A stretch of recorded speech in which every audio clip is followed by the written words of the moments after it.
Hey, everybody. Welcome to Liberty Speaks. I'm Dr. Irene Mavrakakis, and my co-host is Brittany Cozen. Hi, Brittany. How are you? Good. How are you, Irene? I'm great. Well, we're super excited to have Aaron Day on our podcast tonight. You know, Aaron Day and I kind of know each other from different areas of the liberty and peace space. He is a Brownstone Fellow. He's an author, and he's a huge, outspoken, brilliant central digital banking currency expert, and is also very much involved in the medical freedom movement. He ran for president on the Republican side to really get things out on central digital banking currency. He is also, I'm super excited about this, he is a speaker at the Rage Against the War Machine rally, for which I'm on the organizing team for, this Saturday, September 28th at Washington, D.C., at the Washington Monument. Epic speakers, come on down. And the next day is the Rescue the Republic event. It's just this amazing coalition across the political spectrum. So, Aaron, welcome. I want you to tell us about central digital banking currency, and maybe for the audience, explain it a little bit, why we care, and then we can get into more details, but maybe do a few seconds of what the point of all of this is, and then we can talk about more detail and your expertise. How's that sound? Sounds great. So I'll first start with a little background of how I got into this. I've been a liberty activist for a long time. I was a serial entrepreneur, started my first company in the mid 90s, sold it, then started a healthcare company in 2004, which was destroyed by, let me adjust my camera here a little bit, which was destroyed by Dodd-Frank, Obamacare, and Attorney General Eric Holder. Now, I wasn't targeted specifically. I was just collateral damage. And so that turned me into a full-time liberty activist. I moved to New Hampshire as part of the Free State Project. I eventually became the chair of the Free State Project. My wife and I both chaired a number of pro-liberty organizations and helped to get over 100 people elected at the state level. And I even ran for federal office. And it's a long story. I won't go into all of this, but long story short, I ended up giving up on politics in 2018 after seeing it up close from the inside at the federal level, at the state level.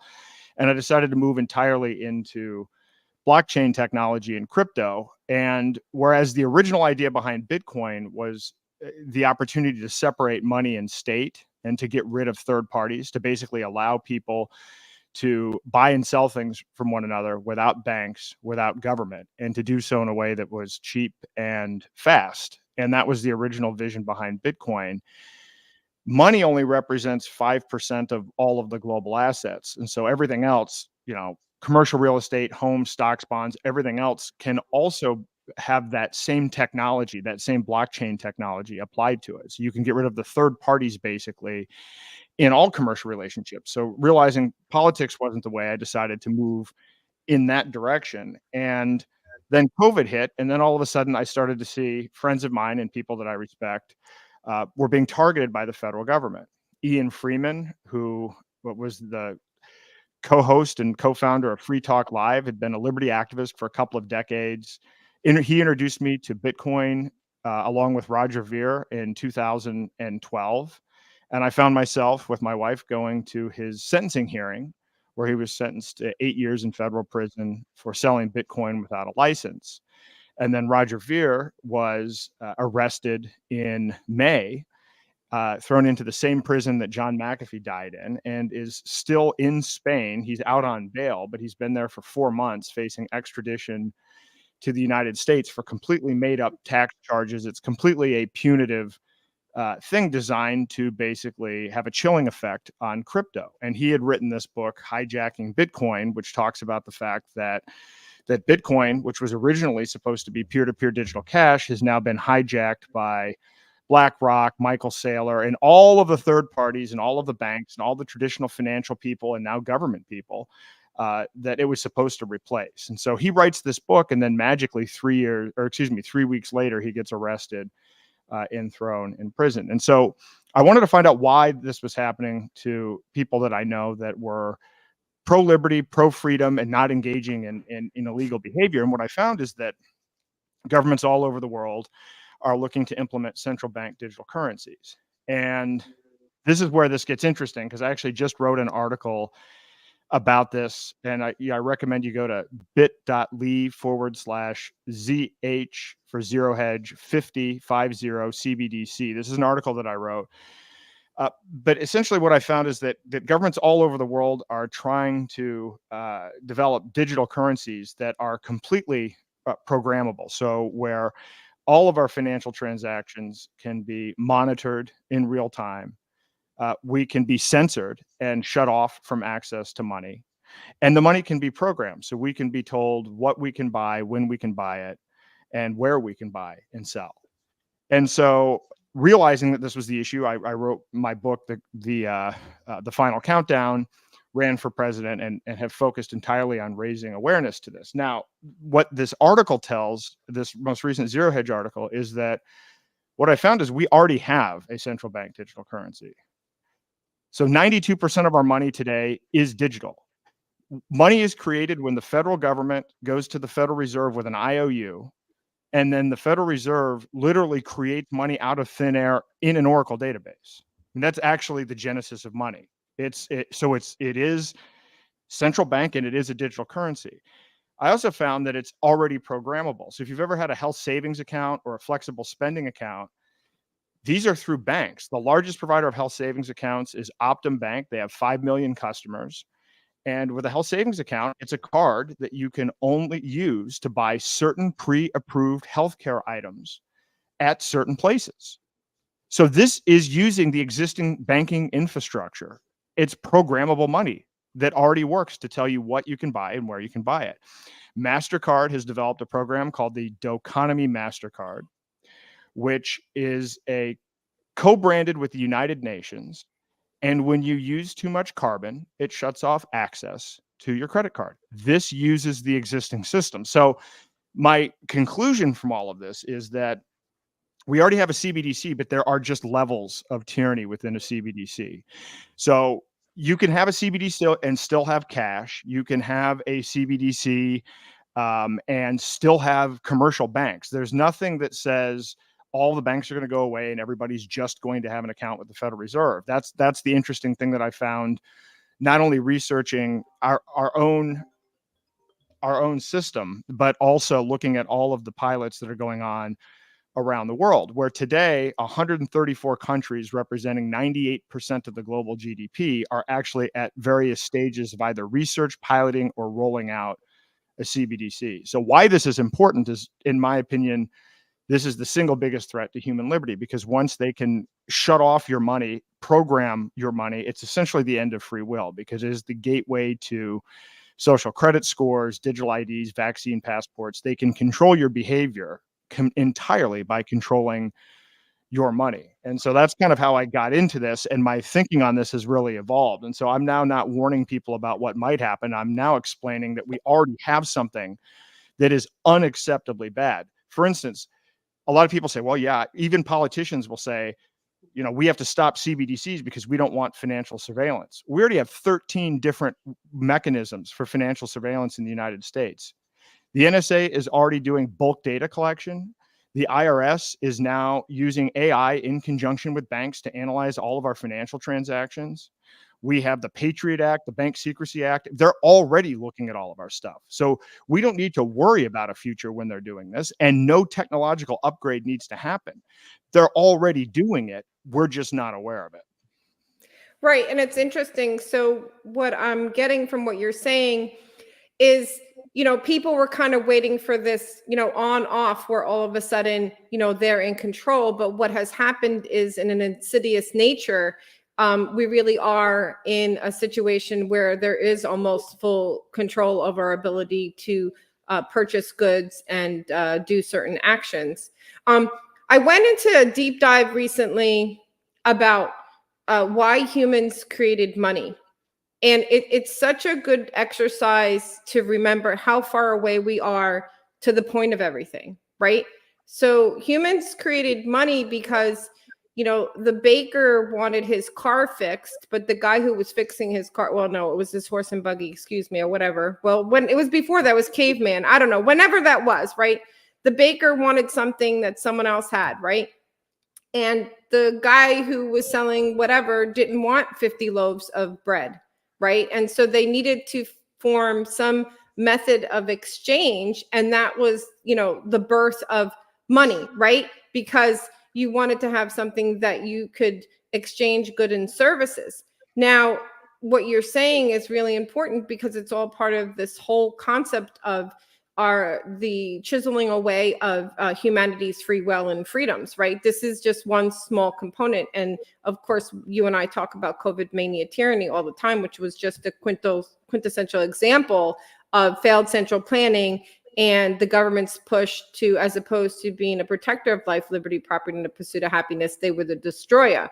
So when you talk about central digital banking currency and Bitcoin and all of that, I ask you this question. I read the first 4 chapters of Mastering Monero a couple of years ago, and it really made me think of all the risks with basic Bitcoin as opposed to Monero, because Bitcoin is not really true privacy coin at all, right? Do I have it right?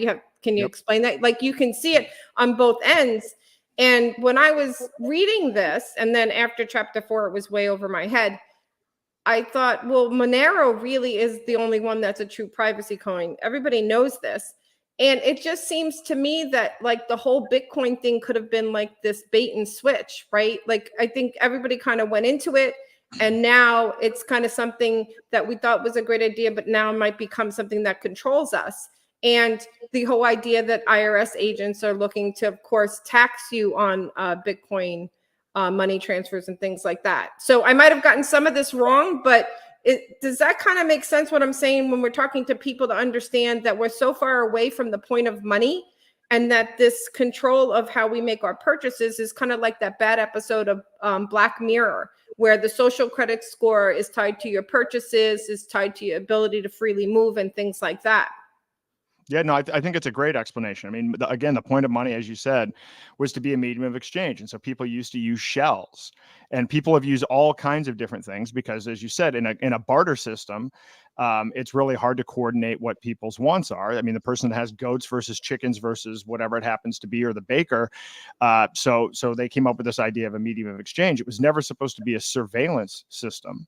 It was never supposed to be something that was tied to human behavior, where what you can and cannot buy is actually dictated by a central authority. It was literally just something to solve the issue of bartering being a complex process that requires multiple parties. And so it's actually as simple as that. And to your point on Bitcoin, that's a great explanation. And I've come to the conclusion just in the last 90 or 120 days that, the only way out of this at this point is privacy coins, because Bitcoin has many problems. And again, I'm going to, even more than pushing my own book, I'm going to tell people to get Hijacking Bitcoin, because Roger Ver cannot be here telling you about his book because he's out on bail, but is not in a position to be able to speak publicly about what's in this book. And what's in this book is very important, because you have people all over the world and all over the US thinking that Bitcoin is freedom money. They're taking the narrative from before 2017 when it was hijacked, and selling something or buying something that is the exact opposite. And what you said is a very important point around privacy. Bitcoin is completely transparent, and to explain very simply, I mean, Bitcoin was a great invention over the existing system. So the existing system, as I mentioned earlier, the Federal Reserve uses an Oracle database. Your local bank uses a database that is probably Oracle or Microsoft. And so these are databases people have been using for decades. The problem is these centralized databases are hacked continuously. There are numerous security problems with centralized databases. In, I think, 2017, there were $1.5 trillion in economic losses due to hacking and integrity issues with centralized databases. Why? Well, you can go into a centralized database. You can reverse transactions. You can delete transactions. You can actually manipulate this. And databases are actually the heart of commerce. Every industry has their own database, and the official record that all official transactions, whether it's your home or your car or stocks or bonds, happen in a database. And if that database is hacked or ruined in some way, then the transaction goes away, because people might think, oh, I have a physical bank statement. Well, the physical bank statement was generated from a database. If the database is corrupted and you say, well, my physical bank statement says this, somebody's going to say, well, hey, who knows, you didn't just print that on. You can go to websites right now and download letterheads and invoices and things from different companies and fabricate something in printed form. So if that heart of that database goes away, then you have no real official record of truth for commerce. Well, yeah. Yeah, go ahead. But I want to make this point because recently, I got an alert from my credit card company, that my social security number was on the dark web, blah, blah, blah, and I saw that there was like a Blue Cross data breach. So like everybody's social security number is on the dark web. And I'm not necessarily being conspiratorial, but maybe I am.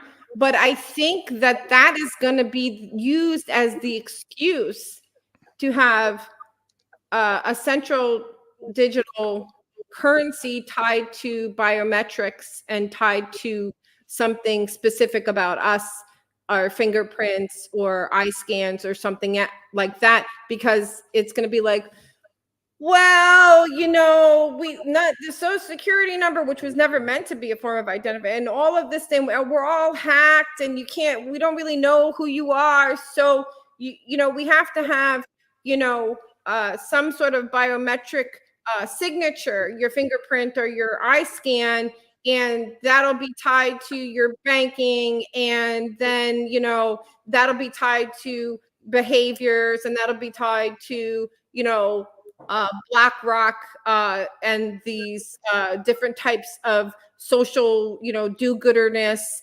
And that's the way I see it, looking out almost from the outside. What do you think about all that? Because that's the way it looks like to me.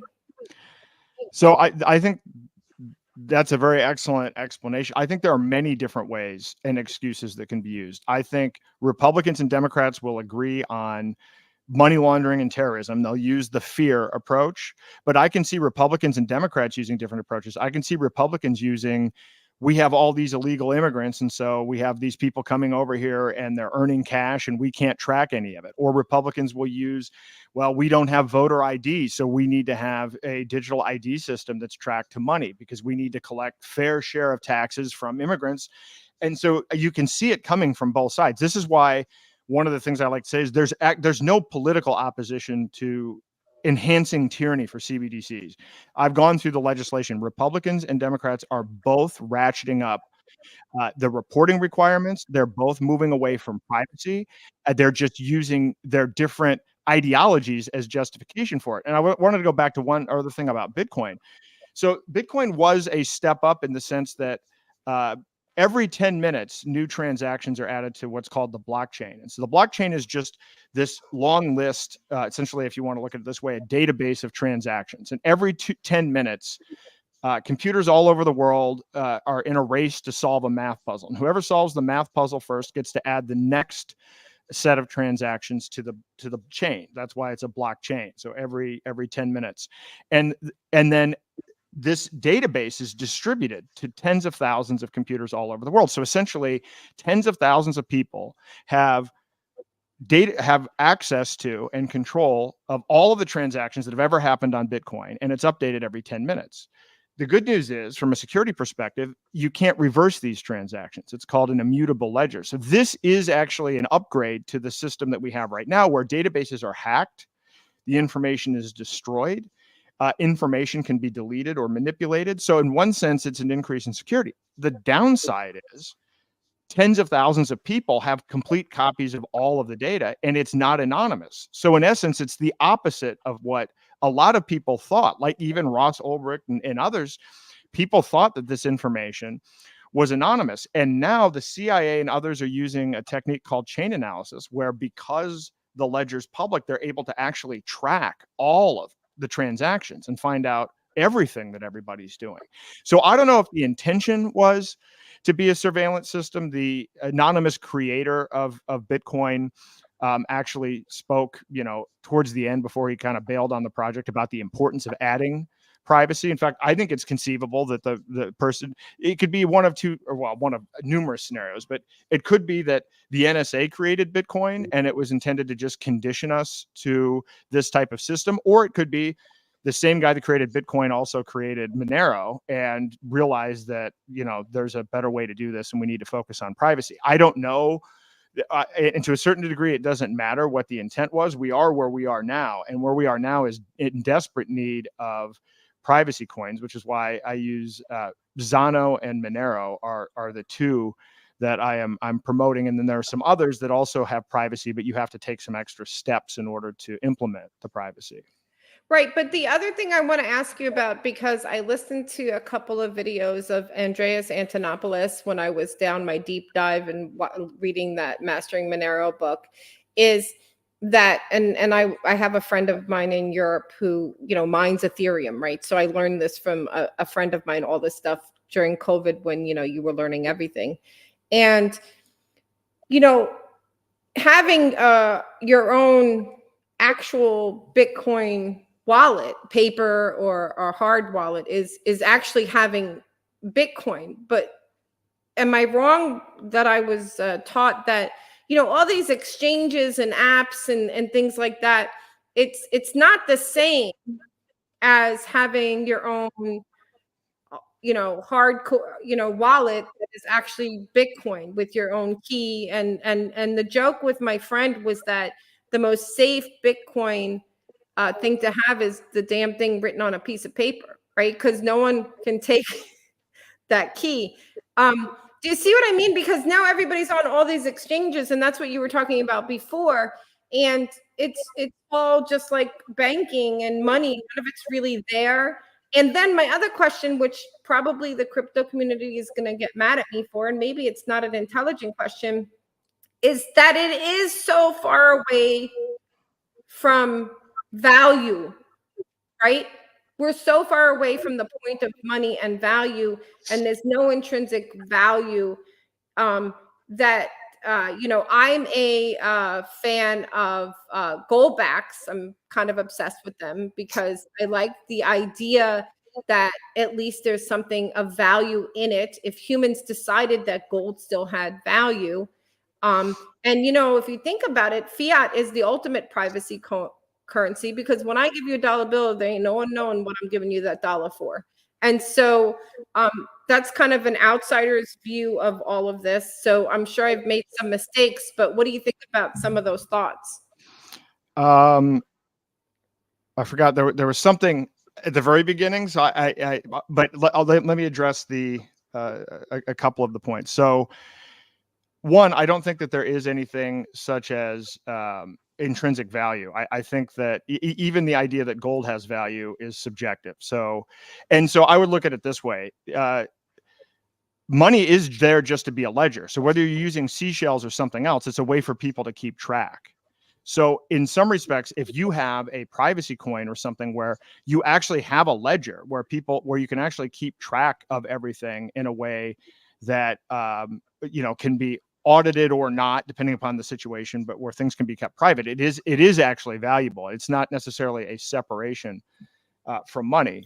But with that said, I will tell you, there's a project I am personally working on right now, which is the idea is to create tokens, privacy tokens that are backed by gold. So in essence, imagine working with a network of distributed vaults all over the world so that you don't have a single point of failure. You create digital tokens that are backed by those things that you can actually redeem the tokens for physical gold if you want. But then in the meantime, if you're not actually redeeming them for physical gold, you can actually use it as a currency, as a stable coin, but you have the privacy features of Monero. Yeah, so that's great. So that is a personal project that I actually have some meetings this week that I think might be the best of both worlds. But I do think that it's been challenging because, the stability of crypto. I've been living on crypto, gold, and silver since 2019. And I will tell you, there's some years where it's like, you keep your operating costs as low as possible when the price is down, and then you wait until the price goes up to make a bunch of purchases. And that's a really interesting way to live, but it is not a very, stable way to live. So I think that there's a way to take the best elements of crypto, but then back them by real assets. And if you do that, then you might have sound money. But the most important aspect of this is every government currency in human history has failed. It is the primary reason for the rise and fall of nations. And it is actually, as I will be saying in DC, fiat currency fuels war. So if we can separate money and state, even gold and silver in the hands of government gets manipulated. At the end of the Roman Empire, a silver denarius had 0.05% silver. They'll just physically debase it. And so we have a problem, which is that government-backed currency in human history has never worked. So perhaps we should try something different. Right. And I'm really looking forward to your speech because we briefly chatted about the application of the concepts of finance and money as it relates to raging against the war machine. And I think that your speech is going to be really brilliant. And I know you don't want to tell us all that you're going to say, but I really look forward to that. And it's super important, right? Because all wars start with a lie propagated by myths and misunderstandings and financed by the big banks in the military-industrial complex who, provide the bombs for both sides to kill babies. So the finance part of wars and the things that you said is super important. I wanted to ask you, I was on your Twitter, you were talking about Executive Order 14067. Do you want to talk about that? That's a Biden executive order. Biden signed Executive Order 14067 on March the 9th of 2022, and it basically authorizes the federal government to do two things. One, it authorizes the federal government to pursue a central bank digital currency. Now, once again, I will say, and in fact, I'm going to be very consistent about this. I want to claim the definition of CBDC because what I've noticed is the politicians keep on moving the goalposts to make us feel like central bank digital currencies are something that we don't already have, and to make it appear as though there's something that we should fear in the future, as opposed to understanding the horrors of the financial system and the banking system as it exists today. But the other part of the executive order is a whole of government crackdown on cryptocurrency, and they have absolutely been doing this. This is why Ian Freeman is in prison right now. And I talked to Ian about this before his sentencing hearing. I have no doubt that the acceleration and all of the resources, and again, if people need to look at and support Ian, and they need to support Roger. I mean, Ian still has an opportunity to appeal, but he's serving 8 years right now. What's happened to him is completely an act of injustice, and what's happening to Roger, by the way, is not only scandalous. I mean, going after somebody, he left the United States, renounced his citizenship, became a citizen of St. Kitts, paid his exit tax, and they went after him for taxes going back to 2014. In 2014, Bitcoin hadn't been determined whether it was a currency or not, or whether or not it was an asset. And in fact, at that point, the largest exchange, Mt. Gox, had collapsed. And so most people thought crypto was a scam. So Roger actually paid an exit tax when no one else did. And I think that after the fact, the IRS, because they work with all these exchanges, they've sent 70,000 or 90,000 letters to people saying, hey, you didn't pay your taxes for this time period. Roger did pay his taxes. He probably would have been better off just not paying the tax at all. And now they're going after him retroactively saying, well, you should have paid more. Well, the reality is if Roger had paid taxes on the Bitcoin that he owned, it would have crashed the market and it would have gone to zero. There would have been no taxes to collect. Now, why everybody should be worried about this is this.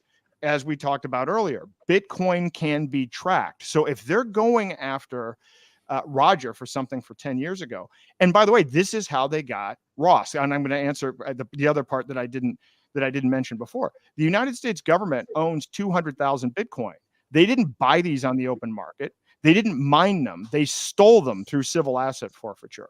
So while you can say, not my keys, not my coins, when the government can track and knows which Bitcoin are yours, and then when you're sitting across the table from them and they say, you either give up these keys or we're not going to let you out of a cage. Well, most people are probably not going to spend their life in prison with the, acknowledge that, at least the government didn't get my Bitcoin, right? This is a fundamental problem with Bitcoin. Well, and you reminded me when you were talking all about the fact of the taxation component of it and how because Bitcoin is not private and they can decide to go after everybody for back taxes, Harris Kamala is talking about taxing people on unrealized capital gains. And I have a feeling that that is the pathway towards the Bitcoiners and their profits. I could be wrong, but it just made me think of that. So I don't know what you think about that. I mean, it'll destroy it'll destroy Bitcoin and everything else. I mean, the stock market can't function. Yeah. And you know, it's they don't even think about who this affects. So let's say you're an employee and you work at a company and you have stock options, and you know this is your primary incentive income. I've actually seen situations, but back in the .com era, where there was some tax issue then where people had to pay taxes on stock options where they didn't sell it in time, so they ended up owing taxes on something they never made money on. It actually destroyed people during the .com era. So this will destroy not only crypto, but it will completely destroy the equity markets. It's an idiotic economic policy. But I mean, we're at a point right now where both sides are talking about price controls. Harris is talking about price controls on groceries and everything else, but then Trump comes out and says, we're going to cap interest rates on credit cards. And again, I hate the banks, but that's a price control. There will be effects that are very negative when you go in and arbitrarily cap the interest rates on credit cards. It's just, you know, we have no sound economic theory anywhere near Washington, D.C. No, exactly. And, you know, even Trump saying, oh, the government's going to pay for everybody to get infertility treatments. No. We're going to have competitive forces reinserted into the insurance market. And we're going to, you know, remove regulatory capture in the healthcare sector. And we're going to allow insurance companies to compete. And we're going to allow free enterprise to lower the cost of IVF and other infertility treatments so that it will be less costly and we can have a free market option for people with these problems. And he, you know, his democratic tendency, I'm going to get slammed for criticizing him, but it's true. It's so big government's going to come and fix it. But people have to understand that we're so failed as humans that as soon as you give someone too much power and control, it's going to be a complete shit show. But yeah, I'm going to get probably in trouble for all that, but it's okay. I don't care. It's my podcast. Well, I mean, look, if you look at Trump and Harris's, actually, I saw that Wall Street Journal analysis says Trump's plan will add more to the debt than Harris's. When you when you actually look at and look, I'll be honest, the reason to vote for Trump is to free Ross. There's neither of them are going to save anything in any other area. The only thing that they can actually do is pardon people. So if we can get some people out of prison, that's the only good rationalization that I've heard, because the rest of it is just BS. It's just made up. So anyway. Yeah. Oh, I'm going to give you pushback on that because, you know, I'm a Kennedy fan for, you know, his Children's Health Defense Fund stuff, and he's against regulatory capture. And I have close friends, you know, in the campaign.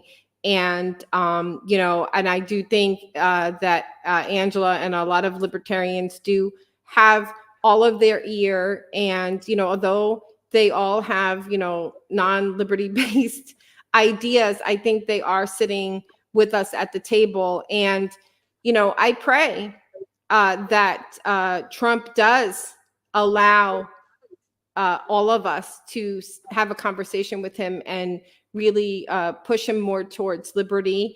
I pray that he doesn't turn on it like he did. You know, he had promised Kennedy the last time around to have a vaccine safety commission, and then he completely broke that promise and took a lot of money from a pharmaceutical industry for his inauguration and the like. I do believe him when he says that, you know, he didn't have people to fill his cabinet and they threw him like crappy rhinos and stuff like that. And, you know, I believe that you always need to give someone the grace to improve and be better. And, you know, I hope that he does these things because, you know, I kind of like the Maha people and the MAGA people, and I think that their intentions are good. So I get it. I pray that he does what he says and listens to the people that are trying to surround him. Because if he does, we could potentially get our constitutional republic. So I don't think I'm a unreasonable optimist. I'm just really hopeful because at least he's talking to them. So Well, I don't think there's any chance we haven't had a constitutional republic in 25 years. We I have know. $35 trillion. No, and by the way, I'm serious. I just had a debate with I somebody. know. I just had a debate with somebody for 3 hours this weekend who's fairly I'm talking to a lot of people about this, and we even walked through what this looks like. So what are the probabilities that Trump even wins? If Trump even wins, knowing that he has no principles, nobody can identify a single ideological principle of Trump. Yeah. He operates on flattery and greed. And we know what his track record is because he was president. But even if you give him, well, he's going to allow these people to influence, the president doesn't even have that much power. This Yes. system of government doesn't even operate that way. So Yes. at best, you have maybe a 5% chance, which is why what I have been stating is we have to actually start having a small group that talks about rebuilding from first principles, because what we're actually battling is a global technocracy. The default is a single government backed by a digital currency that's backed by energy credits with a social credit system that is the 17 Sustainable Development Goals of the UN. That is the default, by the way. That is, unless we do something, that's what we're going to get. But understand this, we can't unwind. There's no going back to pre-COVID. The dollar is a Ponzi. Our entitlement schemes are Ponzi's. And we've only enjoyed what we have enjoyed because we have had this luxurious position coming out of World War II. But we've squandered that, and there's no way of going back. So I don't think it's optimistic to think that we're going to influence Trump or that Trump could even influence things. I think the optimistic approach would be to say, let's actually create something from first principles, because if we don't have an alternative, then using the problem reaction solution method, people will accept technocracy because there's no other choice. Trying to fight to go back to what the before times were is not actually a choice when people are sitting in that emergency. Yeah, no, you make great points. And I actually agree with you. And it is true that, we have three components of the government. But the problem is that, we're an oligarchy, not a constitutional republic. And, we're completely captured. And I do think, though, that if we, again, right, you're saying go back to first principles, and we need to remember what people need to understand the point of government, right? Humans, it's the same as why do we have money? Humans decided that in certain situations, in order for us to work together and getting certain things done, that we would have government to protect life, liberty, property, and the pursuit of happiness, and that they work for us. The world, humanity, has forgotten who we are, that we're free beings, that we're meant to not be enslaved. And we've allowed that which we created to enslave us, right? Because during COVID, government was the destroyer of life, liberty, property, and the pursuit of happiness, right? So I agree with you, but I think that having a seat on the table with, I was on a Twitter space with a bunch of Maha people. And, they all know I'm a libertarian and I go down my libertarian roads, and they are incredibly receptive. And a lot of these people come from the left. Some of them are liberty people. And I think just talking to people and remembering that who we are as sovereign conscious beings meant to be free, and that the government works for us, and that we need to completely start from the beginning. And I don't know how that looks like it, but I think having conversations with you and other people about what it really means to be a free human being is super important. And you make very good points. Trump is just one person, but I just try to remain somewhat helpful because of the conversations that I have with people in this movement, because they're at least, the Maha people and the MAGA people are at least against the establishment. I don't think they fully understand how controlled we really are. Some people are intelligent, I don't know everything. But at least they're open to the possibility that there's something dreadfully wrong with what's going on in the world. And then let's just talk about the World Health Organization International Health Resolution, which is the pathway to a totalitarian medical technocracy where they want us. But Massey was talking about this in the legislature recently and introduced a bill, I believe, I don't have it off the top of my head, that there is no way for a global entity to have a treaty with the United States, where they would have control during a pandemic because we're a sovereign nation. It's completely unconstitutional for us to even consider enter into any such treaty with the World Health Organization. And I just think people need to be more aware of it. And Jeffrey Tucker talks about this all the time. And there were a bunch of great articles that I refer to all the time in some of the Brownstone Institute publications. Yep. Well, again, I would argue I could go through the whole Bill of Rights and show how we don't have even the Bill of Rights at this point in time. And my only issue with this is I think a lot of the people that are spending their time hoping to fix an unfixable situation are the people that are the best suited to be spending time working on the new thing from first principles. And if we don't have people working on the other, if people are spending all their time rearranging the deck chairs on the Titanic, then we're not going to have a lifeboat. Well, I agree with you. So let me ask you this question. As it relates to central digital banking currency, what are the 3 things that regular people can do to help you fight this battle?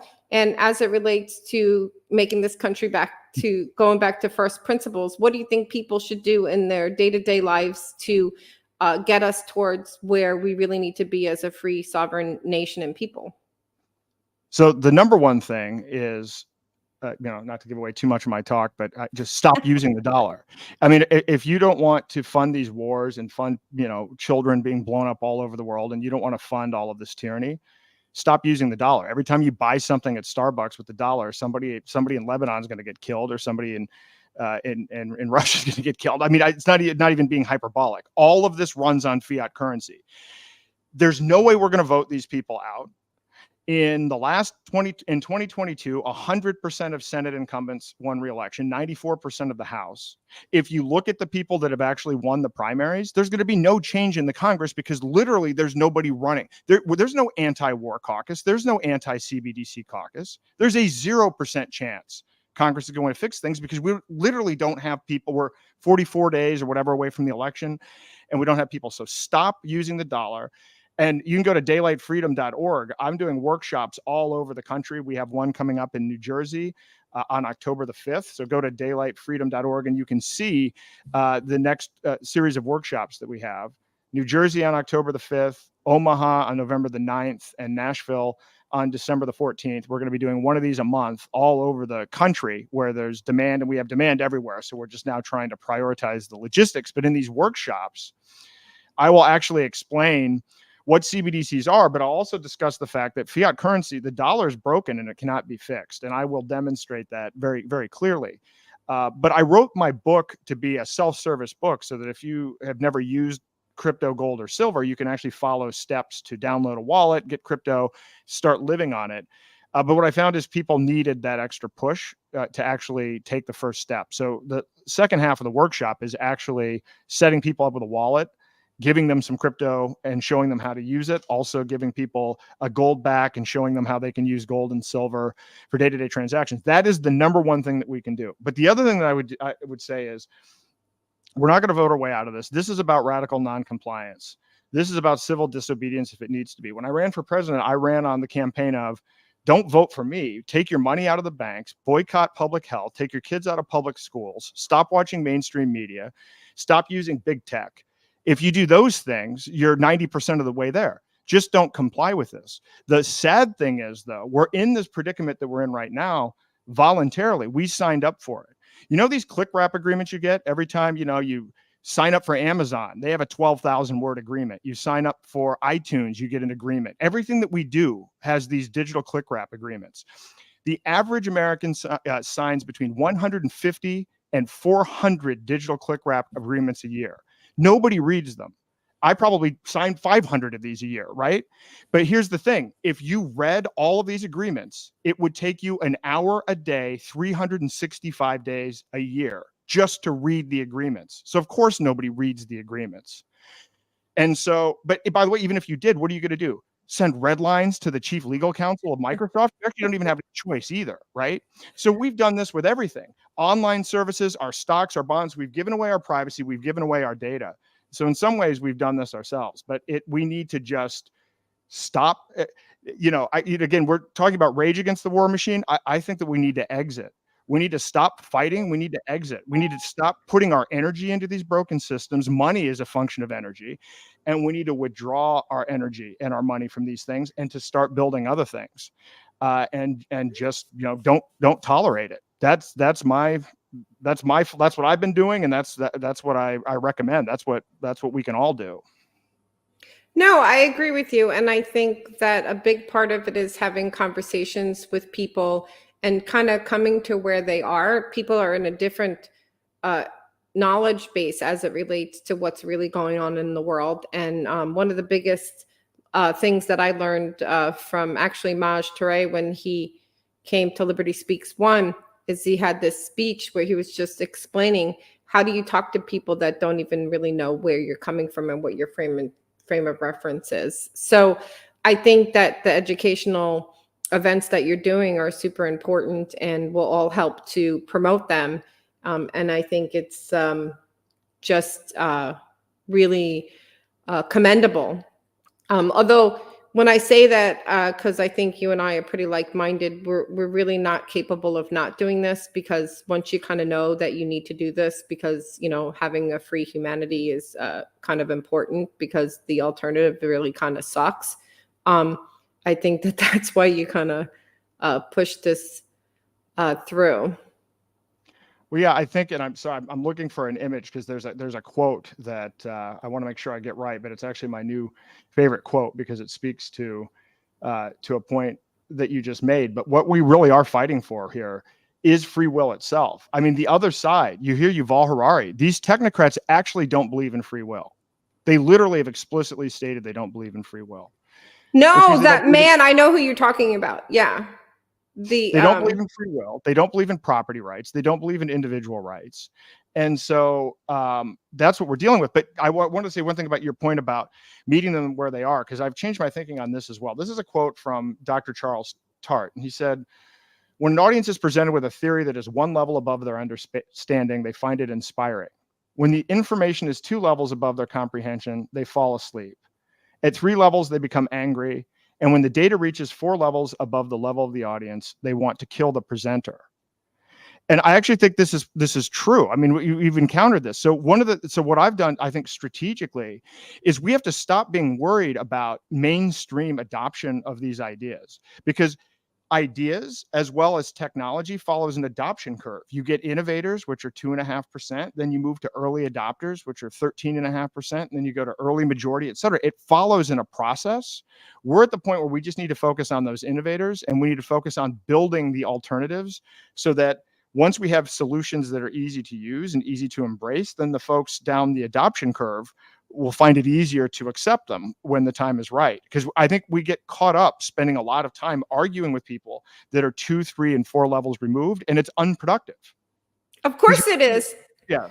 Right. And I read an article, I can't remember, but it was talking about how one of the reasons that Trump is so popular is that at the grade level that he speaks, I think I don't want to be quoted, was like 3rd or 5th grade or something. I'm not saying that his intellect is at the 3rd or 5th grade, but if you watch his speeches, people really listen to him as if he's one of them. And we all have different levels of intellect. I'm not trying to be an intellectual snob, but also when you talk about what you just said, what unites us as humans is far greater than what divides us. We have to remember, what is the point of being a human being on this planet? What the hell does anybody ever want? What do we want? We want food, water, shelter, clothing, purpose. Purpose is a big thing, and community and love. And the purpose is the part that's removed when you go towards Marxism and communism. And I was on a podcast last year with the guy named Tepito right before Milei was elected. He was this big podcaster from Argentina. It's a whole long story. And we had someone translate. We were actually on a Twitter space, I think. And Tepito, in this impassioned voice, he made me cry. I couldn't stop crying. He says, in his Spanish accent, Irene, when you're in our country and you have no purpose and crime, and I'm locked inside my own home because crime is worse, but inside my own home is just as bad. Communism and socialism makes you lose purpose. And so a big part of what's wrong with society is that a lot of our fellow humans don't have purpose in life. And then you become enslaved, right? Because the human mind, everybody's mind is brilliant. We were meant to create and be brilliant and be beautiful. And when you're free to do all these things and you're not enslaved by your finances and enslaved by the burden of taxes and enslaved by the fact that we're killing people across the world, and it's really the United States' fault for the most part. We're not what humanity was meant to be. We're supposed to be these beautiful, brilliant beings, right? So we kind of forgot who we are. And that's a big part of it that I think we have to remind people. Yeah, we've completely forgotten who we are. We've forgotten what we're all about, and the technocrats want to remove purpose altogether. They view us as optional extras on the planet, and they view us as kind of inputs into an economic machine, but that all decisions should be made by scientists and engineers. It negates humanness altogether. And people aren't aware of that. And we need to have this debate. I think we need to have a debate about free will. I don't think people are aware of the fact that the 15-minute cities and all of these concepts are actually, again, tied into a system that doesn't even believe we should have choice at all in any exactly. aspect of our life.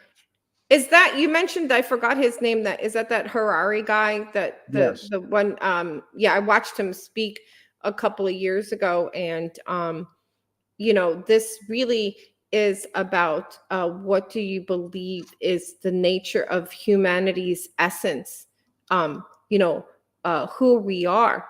And I think that everything that's going on chisels away at the essence of what a human being is supposed to be. And again, like what you do and what we all do to just try and remind people who we are. And that was a big part of what broke my heart during COVID mania tyranny, is I couldn't believe in these United States of America that we submitted to being locked in our homes and wearing a face diaper. I just couldn't believe that people submitted to it. Intelligent people. It was just so distressing to me, regardless of whether or not I knew all the things that me and you have spoken about before about, how wrong it was handled and all of that. So I think that these conversations are important. I wanted to bring something up, and it's kind of like just this patent that I've been obsessed about. It was in 2020 by Microsoft. TJ's going to pull it up. And it's a patent by Microsoft, but of course, and it's cryptocurrency tied to biometric data. TJ, do you have that? Maybe not.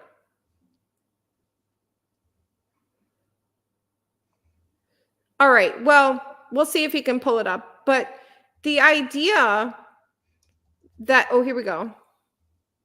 So I don't know if you can zoom onto it, but, and I'm going to read it to you guys. It's just super interesting. I stumbled upon this, no idea how I stumbled upon this a couple of years ago. And it's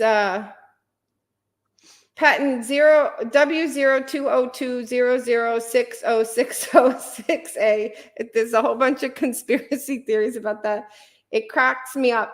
And I just want to read the abstract. Human body activity associated with a task provided to a user may be used in a mining process of cryptocurrency system.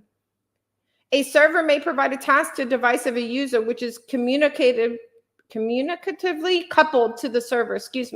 A sensor communicatively coupled to or comprised in the device of the user may sense the body activity of the user. Body activity data may be generated based on sensed body activity of the user. The cryptocurrency system communicatively coupled to the device of the user may verify the body activity data satisfies one or more conditions set by the cryptocurrency system and award cryptocurrency to the user whose body activity is verified. I find this patent that I stumbled upon in 2020 that Aaron and I, we had a conversation about an hour about this like last year.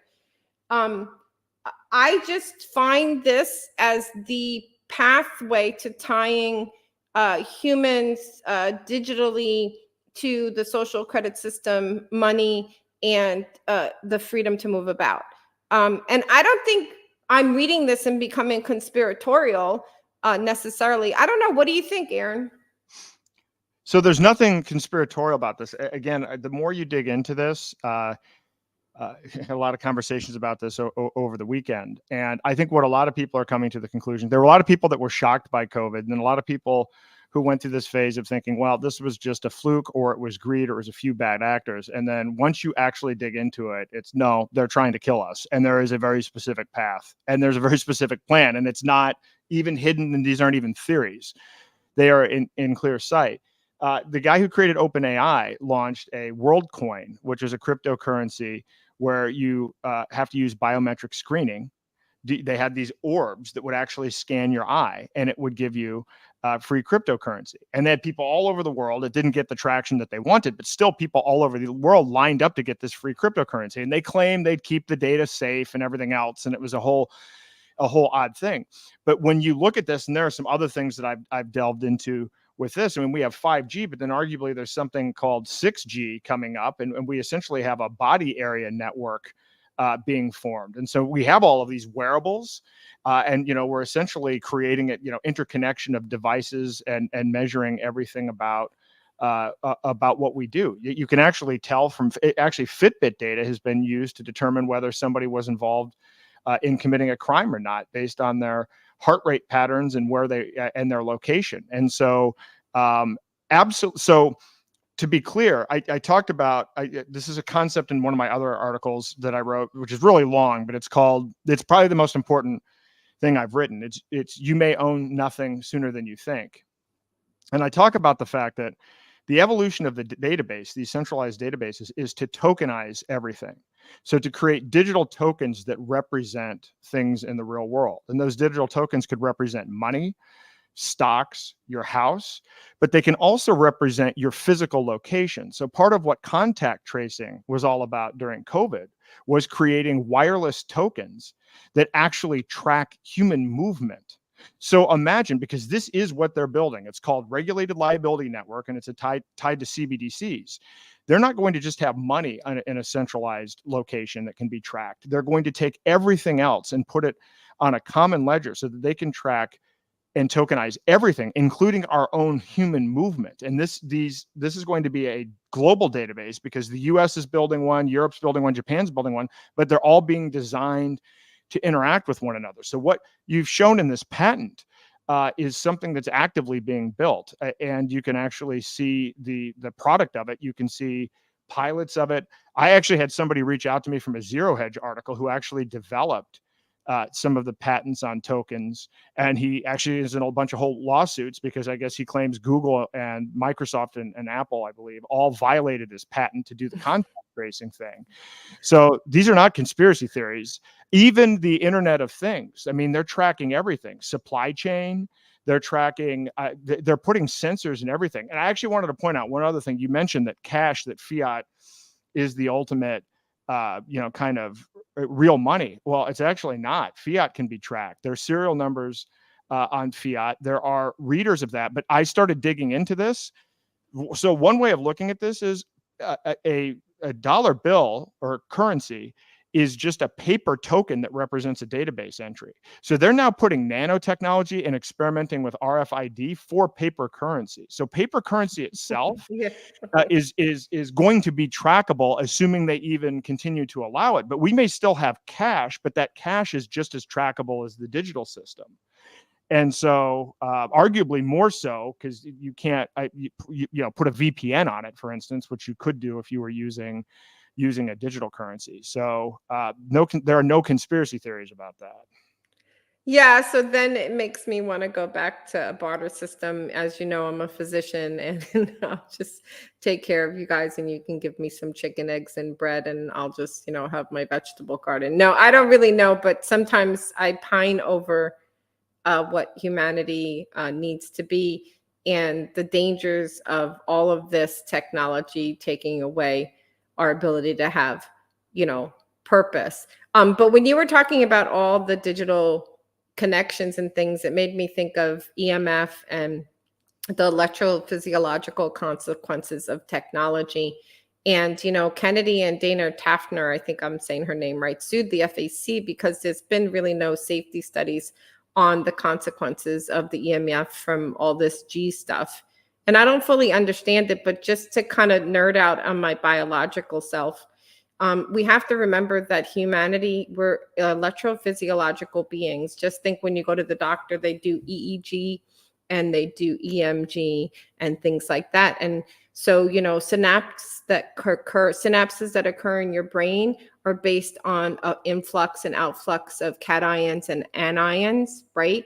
And so the cells in our body are based on ionic balance amongst our the outside and inside of the cells, and things like that. And when we're in a state of disease, we are not biochemically in homeostasis, and a lot of it has to do with the electrolytes and where they are positioned and whether or not we're in that kind of fluid homeostasis, and that we have this electrophysiological process.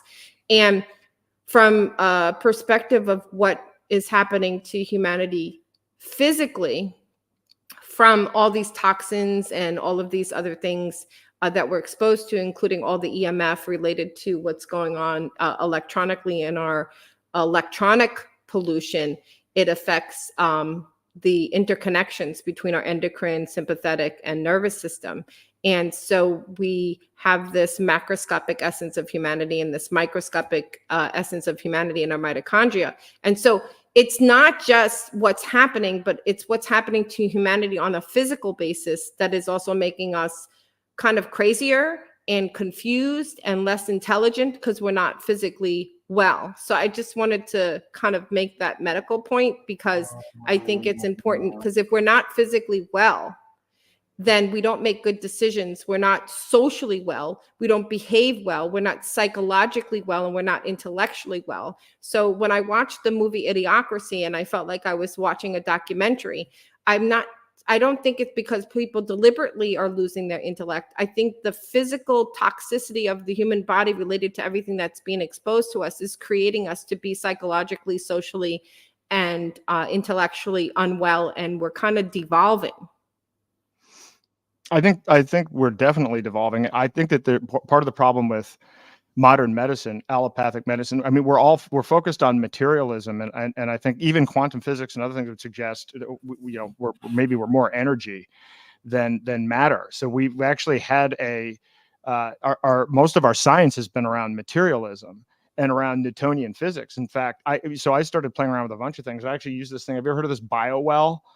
I mean, it's a device that you put your fingers in, and it actually measures your energy field. It's somewhat controversial, but like you get this aura chart, but they've mapped using Chinese meridians, and based on how the energy kind of flows through you, whether or not you have blockages or whether you have areas where you're not getting enough energy. It's kind of an interesting thing, but I've been experimenting a lot with meditation, and you can get into a brainwave state, different brainwave states, so we're probably in a beta brainwave state now because we're interacting. But when we wake up in the morning or right before we go to sleep, we're in alpha, which is where we're at before we're 7 years old. And this is where, you essentially you're very suggestible, but a lot of creativity can happen there. So we have different brainwave states, gamma and so forth. Monks can get to these brainwave states. This is all energy. And so if you start thinking about it from that perspective, what are all of these waves doing in terms of interfering with that? Because we definitely know things, and we are energy, and we have energetic systems. And that is absolutely clear. And in fact, I think that was even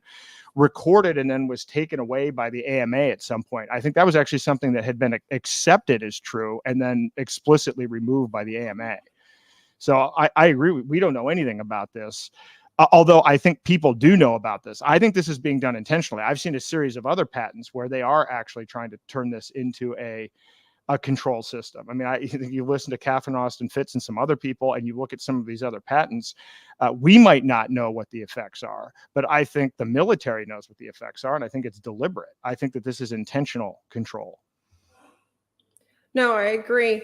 Well, Brittany and I talk about the path to health and wellness all the time. And, Brittany works in the emergency room. So I just wanted Brittany to kind of chime in because she's on the front lines of the insanity that happens in the emergency room. She's muted. Hold on, TJ, can you unmute her?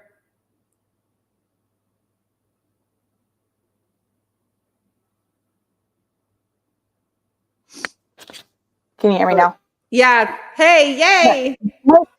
Irene hijacked most of the podcast. My mic turned off. It's true. I did do that. So a lot we're seeing is this progression of AI and the advancements of AI. So is that something with AI driven stuff with surveillance and stuff and the like? Are we headed down a path towards dystopia with that? Just because we have so much programs and computer programs that kind of think for us, and we just have to. We're starting to forget to treat the patient and not what the computers and the charts and stuff are telling us, the data. I think so. The thing about technology is there's a freedom and a tyranny dimension to it. So just like with crypto, you can have crypto where everything can be tracked and everything is out in the open, or you can have crypto where you actually have privacy and you can engage in peer-to-peer trade anywhere without third parties, right? So it can be a force for good or evil. The same is true for AI. The problem is the people that are controlling the AI are very much technocrats, all of them. In fact, I would argue this isn't about this election. Red versus blue doesn't matter. And actually, China versus the US or the US versus Russia or Russia versus Ukraine doesn't matter. In the end, this is now all a battle for technocrats to have control over what a global government looks like. And when you look at who those players are, they're all heavily in AI. So you have the PayPal mafia, you have Elon Musk, and you have Peter Thiel, both working on AI systems in a big way. You have Microsoft and BlackRock just announced a $30 billion fund to invest in AI.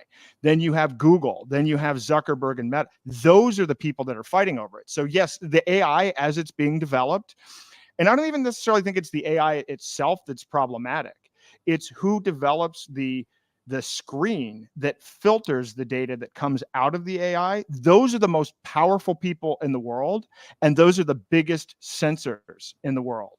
And I use a lot of AI, and I play around with this stuff all the time. And I will tell you, I can feel it, and you can see how they're manipulating the results. There's information I could get out of AI 18 months ago that I now cannot get again. And it's the kind of information that people would want to know about. It's the kind of information that kind of has been hidden. And so AI is going in the wrong direction. It would be nice. It could be useful. One of the things that AI is good at is you give it information and you ask it to find patterns without using your preconceived, heuristics on what you think it's going to find. Just say, hey, analyze this and come up with some patterns, and it's actually useful for that.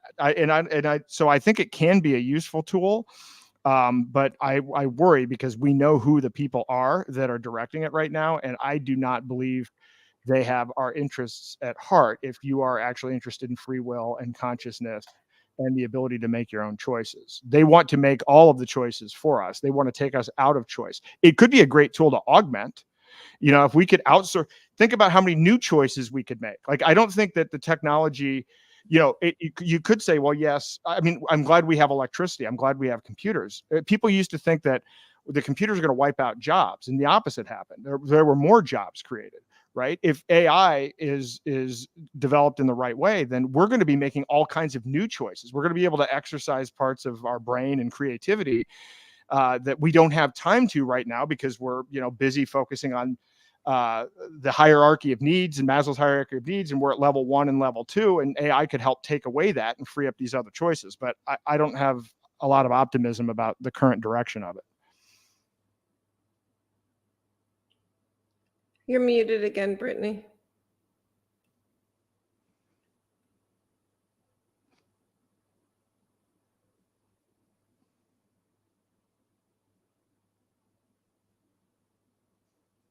I can't hear her.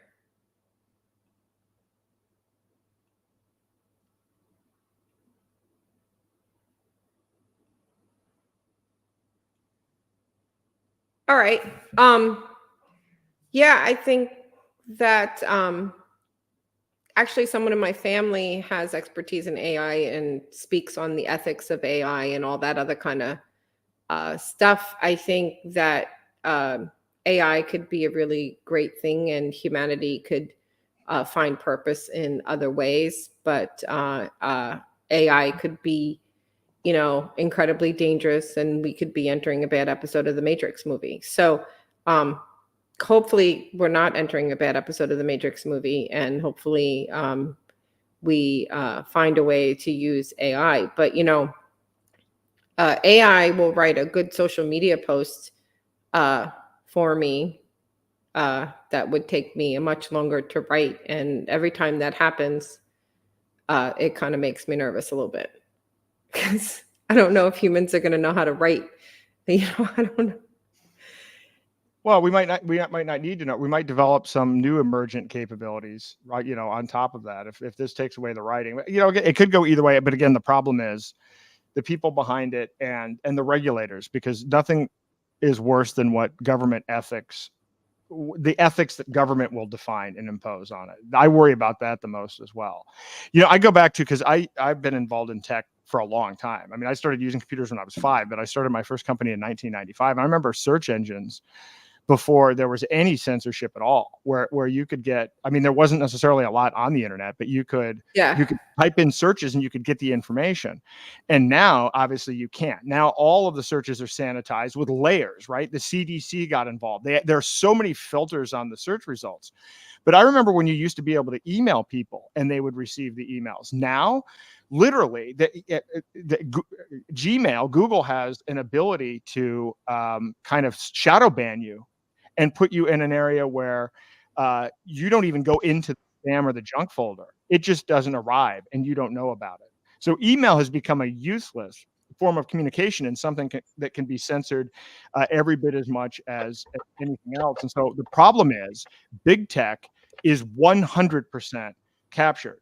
And the more you look at it, I heard some interesting things this weekend about, I think Google was a CIA funded project. You go back and you look through all of these things and a lot of these stories about being developed in garages. And it turns out once you track the people involved in the actual formation of it, it's not quite as idyllic as it looks. But nevertheless, regardless of how it started, they're now controlled by because most of these big tech companies have the government as their largest customer.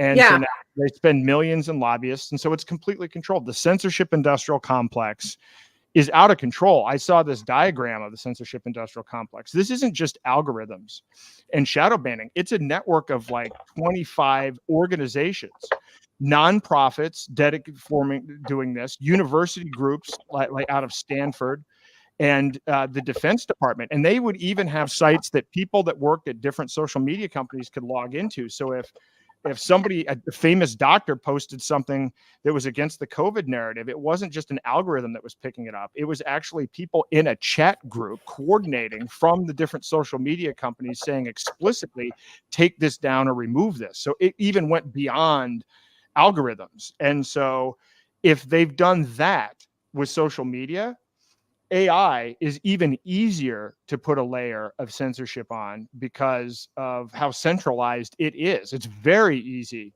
to update the algorithm. And if they decided they wanted to just scrub an entire section of medical information or what you can even search for related to vaccines, they can do that. And there are only a handful of big AIs that can be done like that. And then there's nothing you can do about it because it's not user generated content. It's not like, well, you just posted something new about vaccines and now that's going to pop up for everyone. That is a central control point, and that should be very frightening.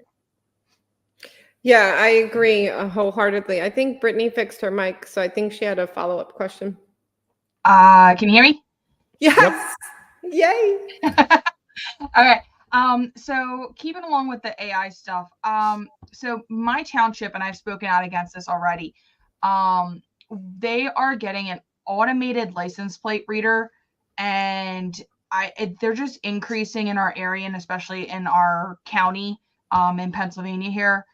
And they're stating that it's for motor vehicle movement, tracking. And a lot of people, myself included, have been arguing against that it's like a threat to our privacy and our civil liberties. And just kind of like, is this in addition to what other types of like surveillance, so that's what it's basically is, violating our Fourth Amendment, and like how can we as like Joe citizen kind of resist and stand up against these types of things?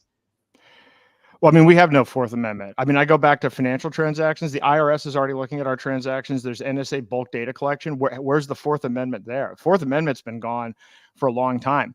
And in the first chapter of my book, I actually lay out what a dystopian future might look like if we had this kind of social credit system of the UN and everything else. And then I go in the second chapter and talk about China's surveillance system. They have 660 million surveillance cameras, and they use AI. And their social credit system is so detailed that they can detect whether or not you've cheated in a video game. They can actually detect what you put in your shopping cart and then did not buy, but maybe you put 2 bottles of vodka in instead of 1, and they can actually penalize you for intention. I mean, it's actually incredible what's going on with that and facial recognition. And then a lot of people will say to me, oh, well, that's communist China. And then I go in the next chapter of the book.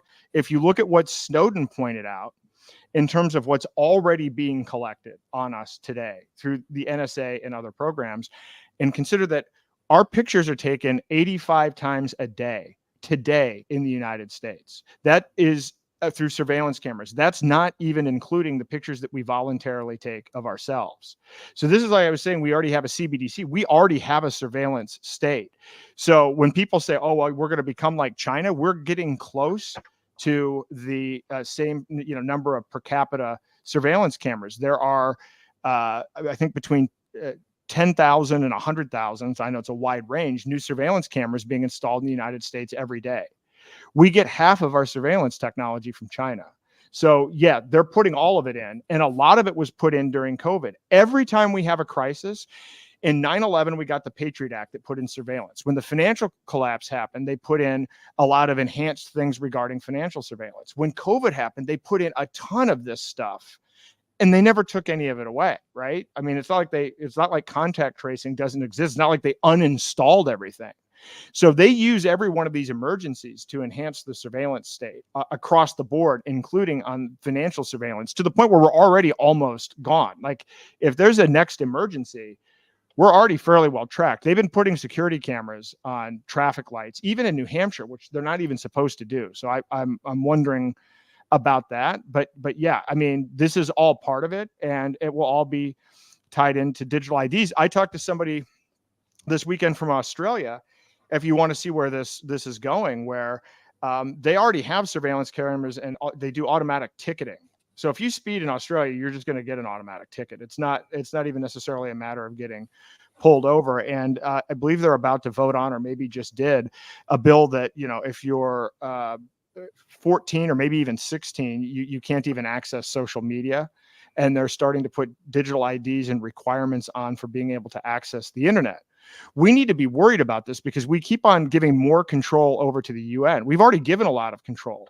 There's some digital Bill of Rights or something that was also signed that gives away sovereignty over the internet to kind of a global regime. So they can require that. People always say, people say that they can't shut off the internet. They absolutely can, working through ISPs and working through your cell phone carrier, require you to have to use a digital ID or go through a registration process to access the internet. It's completely false that the internet can't be shut down.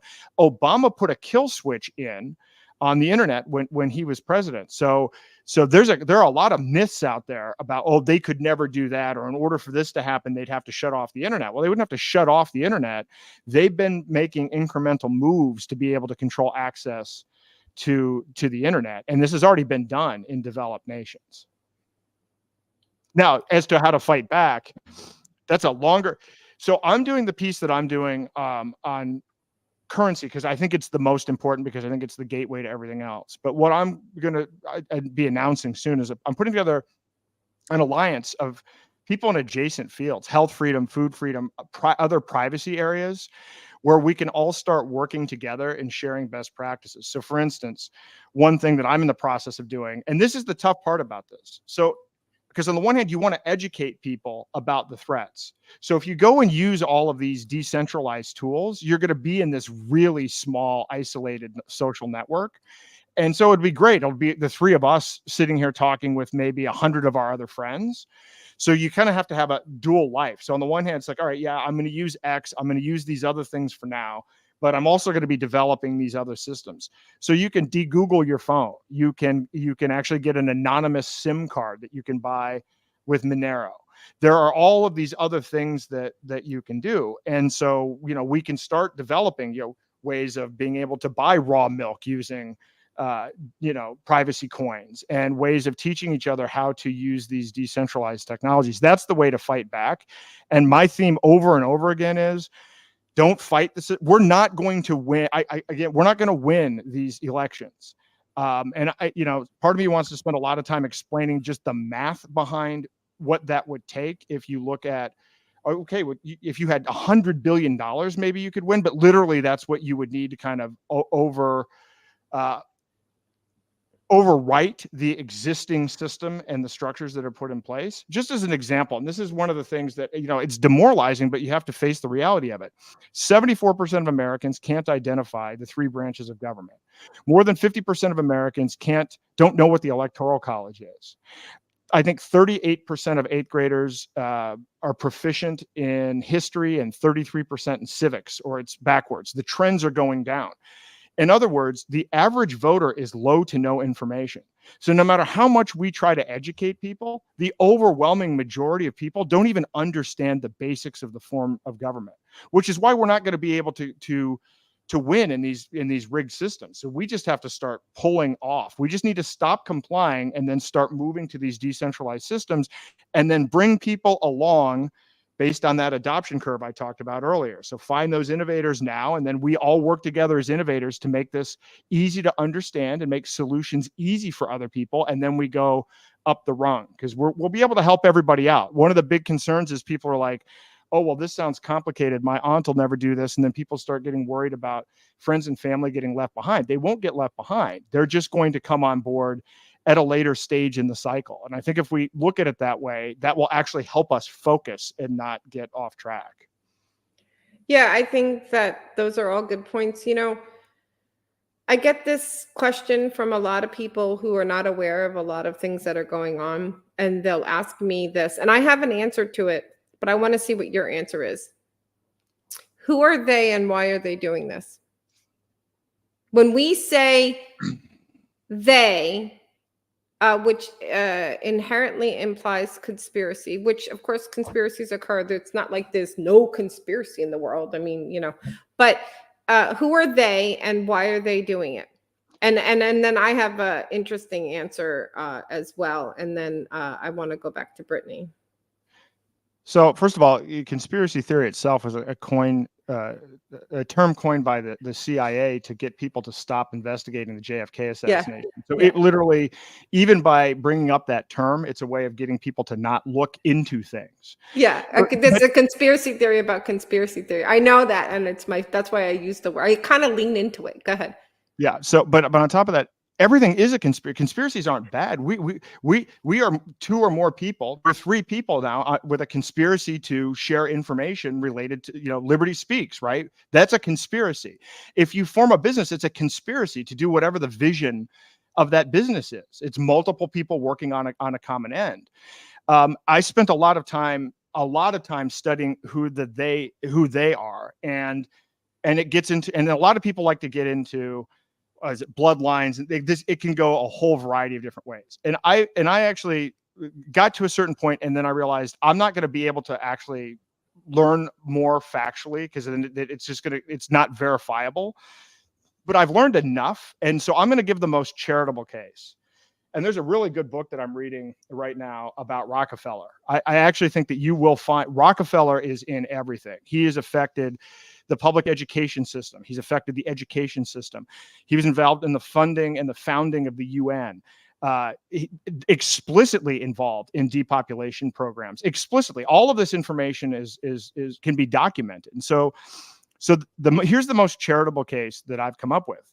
And again, we've been indoctrinated in schools. I remember being in school and it's like Rockefeller and Carnegie and Mellon. These people are absolute heroes. And then, as you get older and get out of the learning what you were indoctrinated and understand the truth, these people are probably some of the most malicious forces in human history. But I look at it like this.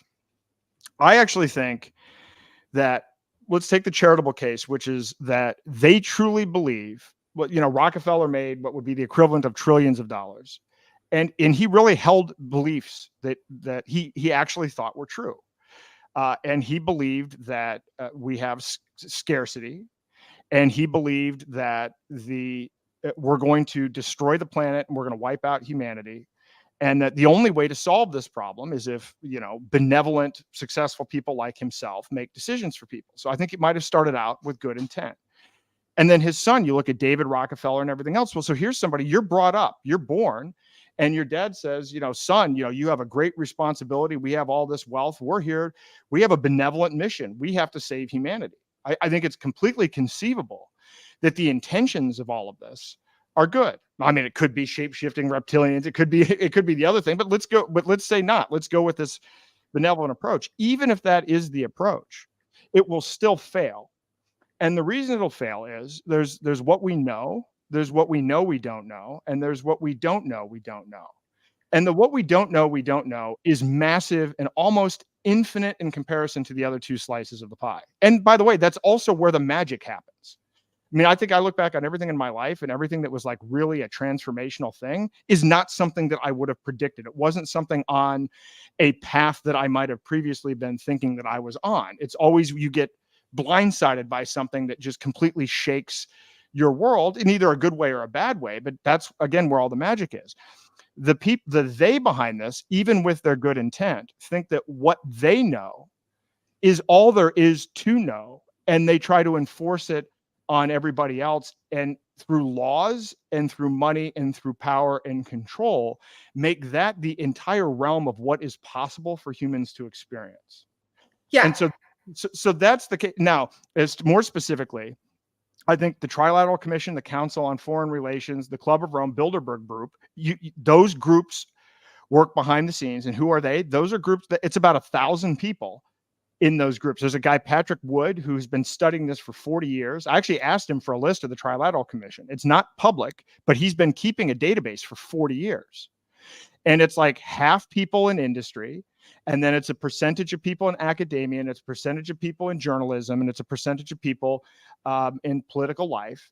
And what they've been doing is influencing governments from the top down since the 1970s. So they've been pushing globalization and technocracy.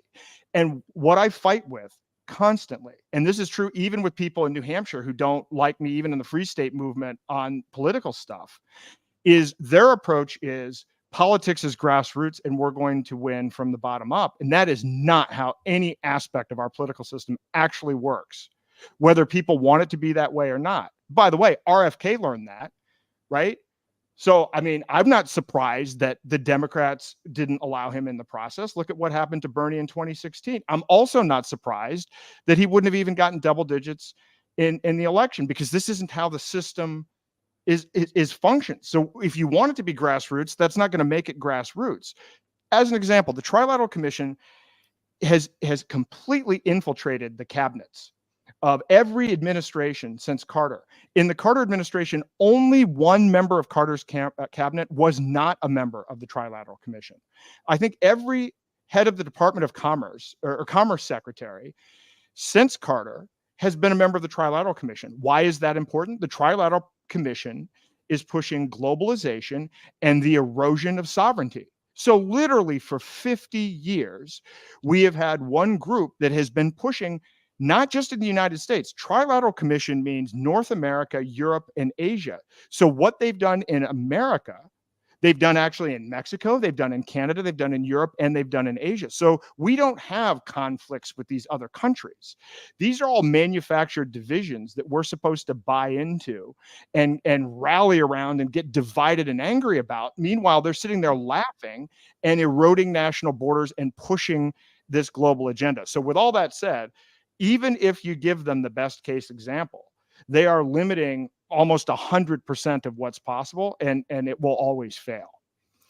Yeah, exactly. And I like to look at it that these are humans on their journey, seriously, and they're influenced by their own biases. And I always go back to The Road to Serfdom by Hayek, which I've listened to the abridged version many, many times to try and really understand freedom, right? Is that, we're kind of this social organism, and, all of these interactions are happening at the same time. And then you have all these people with a lot of money that maybe initially had good intentions. They infiltrated the medical industry, 70, 80 years ago, and kicked out all the alternative medicine and made us very pharmaceuticalized. And it really ruined medicine, because, now we're captured by the pharmaceutical industrial complex. But my point is that these people are still these humans, which is, when you talk to lefties, and our coalition has communists and things like that, and I sat down with someone who's really to the left for about 5 hours, and we hashed through it. I said, I want everybody to have food, water, clothing, and shelter too. I just know that the path to that is through free market competitive forces and a free society, and not through central planning, because humans are always inherently failed, because the type of people that become central planners, power corrupts, and because that's always how it goes. And we know historically it will show us that that's how it goes. And so I still think all these people that we talk about, they are still humans making mistakes. And so if more humans realize that they're mistaken, if more humans understand freedom and what it is to be a free being, I think we still have hope. And I think that's why teaching people all of these things, I cannot go down those rabbit holes anymore about the evil, nefarious days and all this kind of stuff, because no matter how evil a person is, there's always some good in every person. I mean, they may have forgotten their humanity, right? And they may not realize that they're destroying, the humanity that they seek to actually make better. But I still think that we have to remember that these are still humans, making incredible mistakes under the guise of do-goodedness. And there's a lot of greed and ego and narcissism. And most people who go into politics and go into these types of environments are service to self as opposed to service to others. And the service to others are feeding soup to the homeless people, but they don't have a high achieving type A type of personality to actually get involved in a more leadership role. So I still think there's hope. So they are just confused, stupid humans, I think, sometimes. I think that's the case too. I mean, and again, I'm a big believer in free will. So I'm less on the, we should be killing all these people, even people involved in COVID.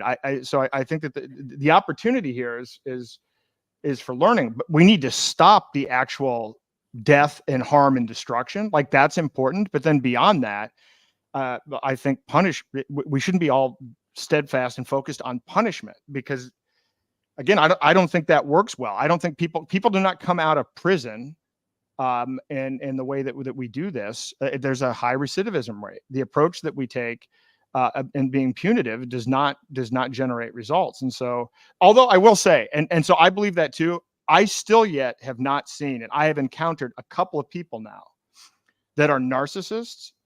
That and honestly, and there's one that I've actually had a personal interaction with now for 7 years. It's a really long story. I've not seen this person hit rock bottom, and in fact, it gets worse. So while I truly believe in free will, I also have to admit I've seen some edge cases here where I do wonder about some of this, about some people and some of these situations. If you've ever seen a narcissist become reformed, please let me know, because I keep on asking people. I've asked people in the field. I've talked to people about some of these situations. Not once have I heard about that going the other way. But with everything else, I do think most of what life is about, I mean, it is about learning from mistakes. Life is all about, I mean, we're not perfect, but in fact, all of the learning comes from mistakes. So I like to, I make mistakes all the time. I don't dwell on it as, oh, this is bad. I learn from it. That's how growth comes. And technocrats want to say, well, we don't want you to be able to make any bad decisions, and only we can make the good decisions. But it's the learning from the decisions that, to me, is life itself. It is the growth of consciousness. It is the movement towards love and away from fear. Yeah, I agree wholeheartedly. And, it's a psychological fact that you cannot cure personality disorders, and narcissistic sociopaths have a personality disorder. And with personality disorders, you don't have insight. So they actually really do think it's us that's the problem. And so, I think, when you have people with personality disorders, it really becomes a problem because they really do think it's everybody else.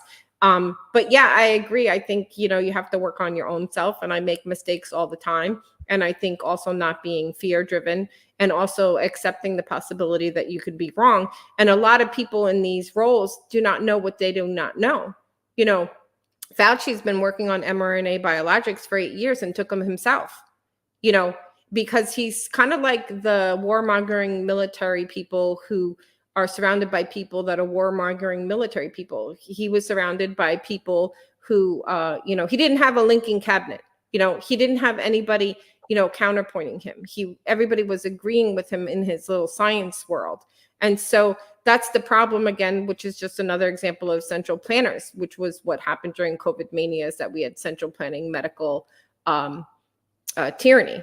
So I think, yeah, the path is through the fact that humanity is innately good, and we have to give people the chance to be innately good human, but not let them take advantage of us. Yeah, central planning offers no choice. The market isn't perfect, but it self-corrects and it evolves. Central planning has no mechanism for self-correcting. It has no mechanism for evolving.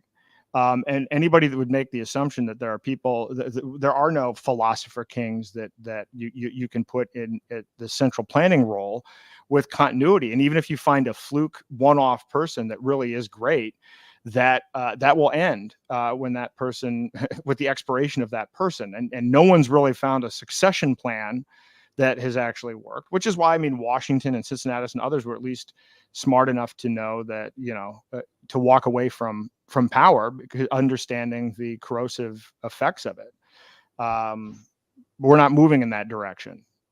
Yeah, no, well, we're going to try, of course. So I just want to pass the mic over to Brittany for some final thoughts and things like that. And then we'll let you plug the Rage event and plug all your wonderful activities, maybe. Great. Okay, so speaking of Rage, so last year, the Rage Against the War rally was labeled as what people would say a pro-Russia event, despite the fact that Rage and everything that they've put out and stood for is that they're firmly against all war. How would you respond to these claims, and what would you say to those accusing the rally of aligning with a specific side of a conflict? So I actually saw a friend of mine from the Free State Project put out a comment, I think, about the new head of the Free State Project, and made a whole statement about it, and made a statement against the Free State Project, basically disavowing the Free State Project over this. And I was shocked by it, actually. Now, I didn't go to the last event. I did hear somebody had a Russian flag or whatever, but from what I understand of the last event, from what I saw of it, there was nothing pro-Russian. If some people in the crowd or people, you can't control what somebody in a crowd does, and that's not necessarily a reflection of an official position. And certainly the position that's indicated on the website as to what the core values are for the event do not indicate picking a side at all. And I think that was the case the last time, because I remember looking at the website the last time as well. So I don't know what all that's about. To me, that seems like a misunderstanding, and it seems like a just taking the previous experience out of context. I actually truly believe that was a misunderstanding, because I also don't think that person is pro-Ukraine. So I thought that was an odd comment. And if that's specifically what you were talking about, maybe there are others making these comments, but I think, yeah, picking sides in any of these things is the wrong idea. But there's an assumption, because there's so much bias and so much media manipulation around. You can't, if you if you don't like what Israel is doing in Lebanon, then that must mean you hate Israel. And it's like, it's weird. If you don't like the bombing that's going on, or you don't want to support Ukraine, that must mean you're for Russia. I mean, that isn't what it means at all. And nobody's saying that, but we have a society where you always have to pick red versus blue. You always have to pick one side or another. And it's like every statement you make, you have to provide a 500-word preface to describe your entire philosophy and what you mean before you make a statement. I mean, I get this all the time. If I speak out in favor of one cryptocurrency, everybody assumes that that's the only cryptocurrency I like, and I must be against something else. Or if I speak against something, it means that I just must only like the opposite, when I haven't even expressed that. And that seems to be going on here as well. This is a problem that we have in a polarized society. So I don't know how to fix that, but I certainly don't think this event is in any way a pro-Russia event. It's an anti-war event. Well, yeah, of course. And as someone on the organizing team of both events, I'll tell you a little inside scoop about the Russian flags, and also just remind everybody who have intellectual deficits that the concept of a single issue coalition is that we literally just agree on one thing: to rage against the war machine. And so I don't know what cognitive dissonance people have, that they don't understand that. There's no reverse endorsement of people in the coalition. We're really just doing that. But the story with the Russian flags is hysterical, because I was there.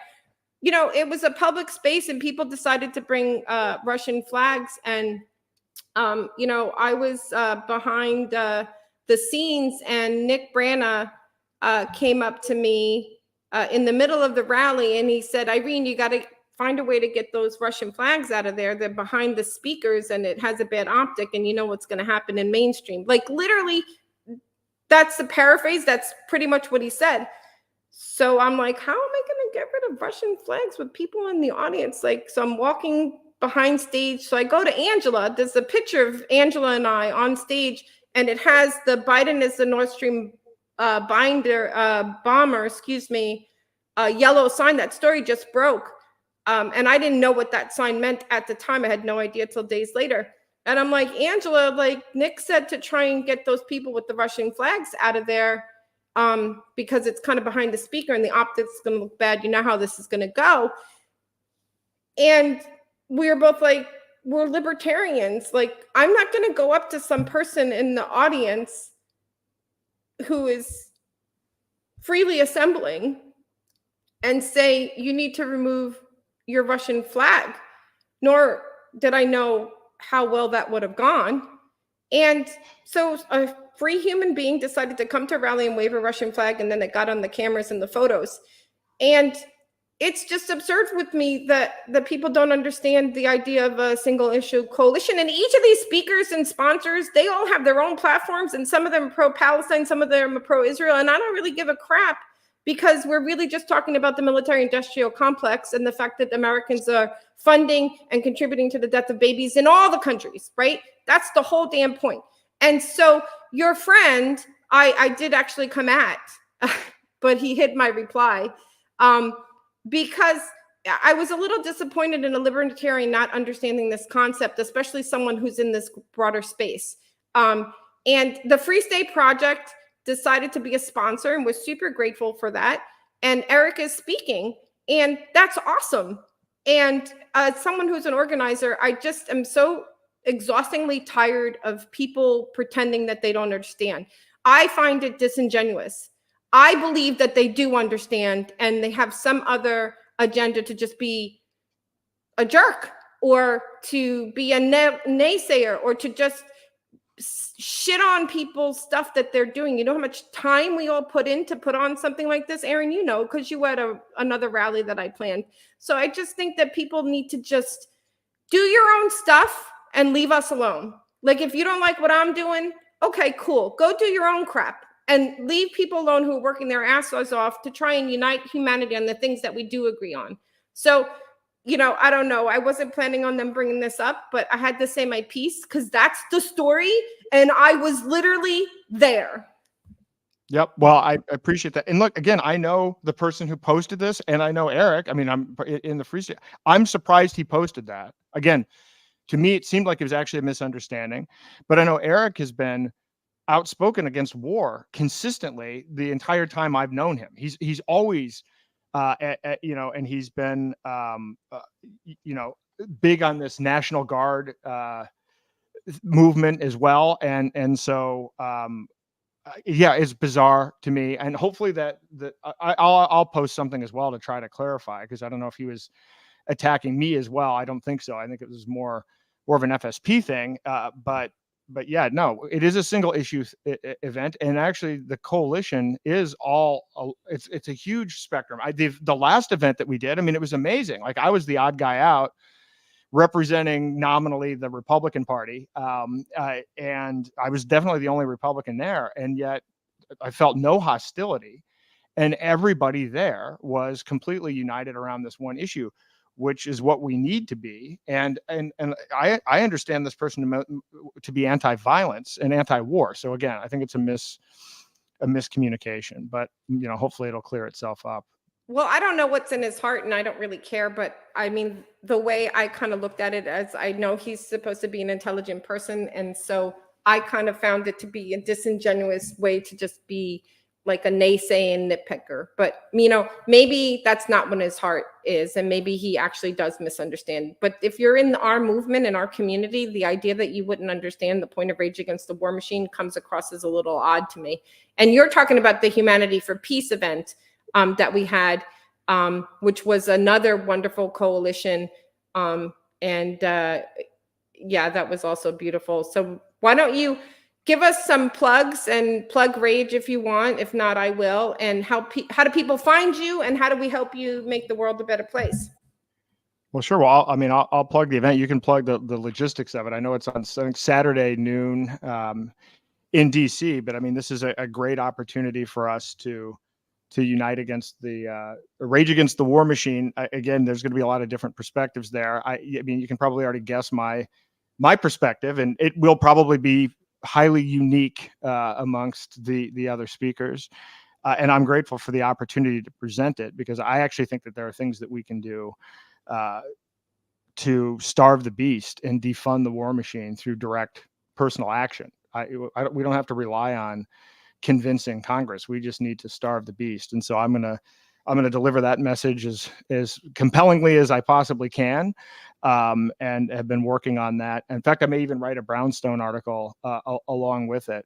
And I will say, and then there's the other event on Sunday, and I've spoken with some of the people organizing that. There's a lot of interesting conversations lately, and these events are not without risk. I mean, after January the 6th and everything else, I mean, I hate going to Washington, D.C. I make a habit to not go to Washington, D.C. And even when you look at the requirements of, you can't take, you can't take electronic. I mean, it's so confining what you can even do. And the fact that that is the case is why we are in so much trouble right now. The fact that the ability to speak and protest in the nation's capital has become something that is not only highly regulated, highly restricted, but we certainly know, I mean, half the audience are probably going to be feds, and we certainly know who's going to be listening to this. So I'm like, in preparation for this, well, do we have Faraday bags? Should I leave the cell phone at home? It's like all of these other things. And that's why it's absolutely critically important that this event happens. So I'm grateful for the opportunity to speak, and thank you for putting it together. I hope we get a huge turnout. I really do. I hope we get a very, very big turnout. And I think the event the next day will be interesting as well. As to where to find me, I'm at daylightfreedom.org, and at daylightfreedom.org, you can find out everything about what I've written. You can see my book, articles, interviews, all of the events. And then you can also see the workshops that we're doing. And there's a form for you to fill out. So, I'm going to be doing one of these every month for the foreseeable future. We have 3 already booked, and now we're planning out the first quarter. So you're going to see a list of cities there where we know we already have demand. But if your city's not on that list, I do all of this based on passion and demand. All of these events happen because somebody last week just came in and said, hey, this company offered to let us use their office, which can accommodate 200 people. So we have a free venue. And the guy said in San Diego said, I've been involved in the health freedom movement in this area, and we have all of these companies that we worked with, in combating, COVID tyranny. And I want to invite all of these. And so we're going to do an event in San Diego based on that. So because all of this is, this is me, my wife, and a friend of mine, and my wife, has a day job. So this is like one and a half people working on all of this. We now have like 20 volunteers. Dan O'Neill has been great, actually, just tremendous in terms of connecting people all over the country. It's been amazing, but it's all passion driven. And so that's how this works. So please fill out the form, because that's the only way I know how to gauge demand. And there's a notes field. And so indicate if you're interested in this. And again, my whole mission on this is I believe we can beat the technocracy, but it's going to be through direct action. And in order to be effective with direct action, we have to organize, and we actually have to build solutions and tools, and we have to communicate this information to people. And so I've been excited. A year and a half ago when I started this, people thought I was nuts. I put out the book and everything else, and now there's actually quite a bit of growing momentum. And I've probably done 100 interviews now, and it's been great to see. Unfortunately, people are gravitating towards it because they're starting to see more people get shut off from banking services, and they're starting to learn more. They're seeing cryptos being regulated and everything else. And so unfortunately, a lot of the stuff I predicted was going to happen has already happened. And even I've learned stuff that I was predicting was going to happen had already happened, which is unfortunate. The other way to find me is on Twitter at Aaron R. Day. And so I respond. So if you reach out to me, I will likely respond. I'm traveling all over the place. I think we're going to, in addition to our own workshops, I think we have 10 other events between now and the end of the year. So it's going to be nonstop. But I'm here and look forward to continuing to communicate the information about CBDCs and technocracy in general. Yeah, thank you so much. Maybe TJ can put your flyer for New Jersey is the next one on August 5th for you. And Dan O'Neill is great. I've done some stuff with him, and he is an amazing behind the scenes guy and a true blessing in the Liberty space, and a good friend as well of mine. So shout out to Dan O'Neill. And for Rage Against the War Machine, it's September 28th, this coming Saturday at the Washington Monument at noon. As someone on the organizing team, I will tell you for surety that security is super tight. You're not getting anywhere that we don't want you to be. And Rescue the West is the next day, and Angela is on the organizing team and the founder of Rescue the West as well. And we are actually working together with them, and they have been absolutely wonderful. That is the next day, September 29th at noon as well at the Washington Monument. And that's Brett Weinstein, Angela McArdle, and Kennedy, and Tulsi Gabbard. And for our event, we have you, Daniel McAdams, Angela McArdle, Nick Brana, Eric, and a whole bunch of other speakers that I didn't mention. It's on the flyer. Jordan Page is going to come and sing, Tatiana, and many, many other awesome speakers. So get your way to DC, find a hotel. And this is a unity movement from across the political spectrum the whole weekend. And it's just really beautiful to see. And you should see that this is actually a hopeful trajectory for humanity. I think this weekend is going to be absolutely historic. But yeah. Thank you so much, Aaron Day. It was so awesome to talk to you. I hope you come back on the podcast again and we could talk. And maybe I'll let Brittany talk a little bit more. I'm so sorry, Brittany. It's just that Aaron and I love you. You're Brittany. a fangirl. It's fine. It's fine. You fangirl. It's okay. You can have the next one. So, no, one of us always kind of tends to dominate certain ones, but I tend to dominate.